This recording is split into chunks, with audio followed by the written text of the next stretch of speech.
Sí, sí, está Rico, podría estar también Barquero y podemos disponer de ellos seguramente. Mañana es el último entrenamiento, veremos cómo están ambos y decidiremos si juegan, si viajan.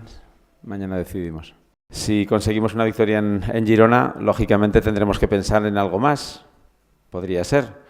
Pero si no, hay que conseguir esos 6 puntos que le faltan para asegurar la permanencia del Real Zaragoza en Segunda División y a partir de ahí nos pondremos a soñar todos con la convicción de que el Real Zaragoza, y lo he dicho desde que llegué, puede ganar a cualquier equipo, pero también podemos errar incluso contra el colista, ¿no? Acevedo tiene que estar todavía físicamente mejor. Ya ha entrenado esta semana con el equipo, pero el ritmo de competición creo que no lo tiene, ¿no?